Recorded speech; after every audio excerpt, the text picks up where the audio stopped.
Assalamualaikum warahmatullahi wabarakatuh.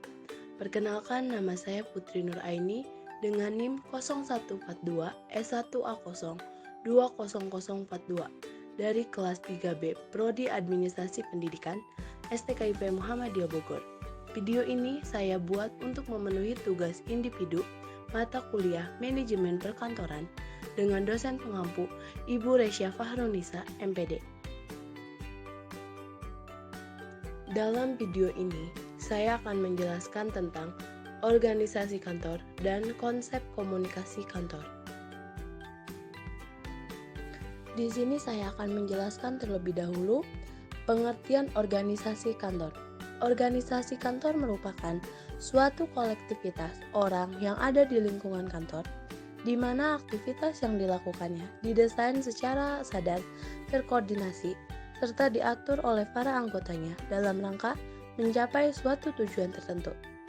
Organisasi perkantoran adalah suatu rangka dasar yang menjadi tempat orang-orang melangsungkan kegiatannya untuk menerima, menyimpan, mengelola, dan menyajikan informasi.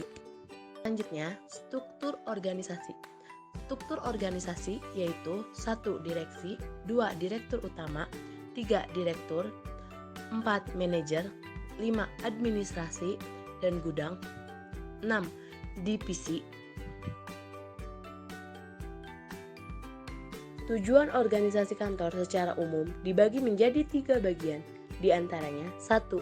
Tujuan organisasi jangka pendek merupakan tujuan organisasi yang harus tercapai dalam waktu cepat dan berkala, biasanya dalam 6 bulan hingga 1 tahun. Tujuan organisasi jangka pendek ini nantinya menjadi acuan untuk mencapai tujuan jangka menengah dan jangka panjang. Periode waktu tujuan jangka pendek ini disesuaikan dengan periode keuangan sebuah organisasi, biasanya per 6 bulan. 2. Tujuan organisasi jangka menengah merupakan tujuan organisasi yang harus tercapai dalam waktu menengah atau lebih lama dari tujuan jangka pendek. Periode waktu pencapaian jangka menengah ini adalah 1 tahun hingga 3 tahun. Tujuan organisasi jangka menengah ini merupakan rangkaian pencapaian tujuan organisasi jangka pendek, biasanya disebut dengan tujuan taktis. Contohnya, peningkatan pangsa pasar sebesar 20% dalam waktu 1 tahun. 3. Tujuan organisasi jangka panjang adalah tujuan atau hasil akhir yang ingin dicapai oleh sebuah organisasi yang dapat direalisasi setelah melakukan misi organisasi. Periode waktunya adalah 3 tahun hingga 4 tahun. Tujuan jangka panjang ini dapat diraih bila berhasil mencapai tujuan jangka menengah. Biasanya disebut dengan tujuan strategis. Prinsip organisasi kantor. Prinsip organisasi kantor terbagi menjadi 8 bagian, yaitu 1. Prinsip tujuan. Tujuan organisasi perkantoran atau kelompok fungsi dalam organisasi perkantoran harus dirumuskan dan dimengerti oleh setiap anggota organisasi. Tujuan yang dimengerti akan berubah menjadi motivasi untuk mencapainya. 2. Prinsip kesatuan fungsi. Setiap organisasi perkantoran terdiri atas sejumlah fungsi yang harus bekerja sama untuk mencapai tujuan utama organisasi perkantoran itu. 3. Prinsip hubungan individual. Organisasi perkantoran yang efektif terbentuk oleh pribadi-pribadi yang mesti melaksanakan pekerjaan. 4. Prinsip kesederhanaan. Organisasi perkantoran yang efektif bekerja berdasarkan atas kesederhanaan dan interrelasi yang jelas. 5. Prinsip wewenang sepadan dengan tanggung jawab. Setiap orang dalam organisasi perkantoran mesti diberi wewenang yang sesuai dengan tugas tanggung jawabnya, sehingga ia dapat bertanggung jawab atas pelaksanaan tugasnya tersebut. 6. Prinsip laporan kepada atasan tunggal. Agar setiap personal mengetahui dengan jelas kepada siapa ia melapor, maka setiap petugas dalam organisasi perkantoran tersebut harus menerima perintah dan bertanggung jawab hanya kepada satu orang atasan.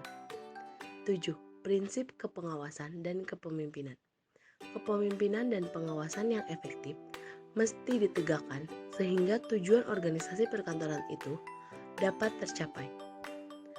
Pengawasan yang efektif akan mencegah perubahan arah dalam mencapai tujuan. 8. Prinsip jangkauan pengawasan. Agar pengawasan dan kepemimpinan dalam organisasi perkantoran efektif, jangkauan pengawasan di bawah pengawasan langsung dari seorang manajer kantor atau seorang pengawas. Semakin jauh pengawasan manajer kantor, semakin besar kemungkinan menurunnya pertambahan kemampuan pengawasan. Selanjutnya, pengertian komunikasi kantor. Komunikasi kantor adalah proses penyampaian berita dari suatu pihak ke pihak lain yang berlangsung atau yang terjadi dalam suatu kantor. Komunikasi ini dapat dilakukan secara lisan, langsung, maupun dengan alat komunikasi, maupun dalam bentuk tulisan. Bentuk komunikasi kantor. Komunikasi kantor bisa dibagi menjadi beberapa bentuk, yaitu 1. Komunikasi formal, 2. Komunikasi informal, 3. Komunikasi eksternal, 4. Komunikasi internal. Komunikasi formal yaitu dirancang supaya kantor atau organisasi mudah dalam melakukan pertukaran informasi, baik secara vertikal, horizontal, ataupun diagonal. Komunikasi ini dilakukan sesuai dengan struktur hierarki dalam kantor yang telah direncanakan sebelumnya. Sedangkan komunikasi informal berbeda dengan komunikasi formal. Bentuk komunikasi ini tidak mengandalkan susunan struktur hierarki, melainkan hubungan yang sifatnya lebih pribadi.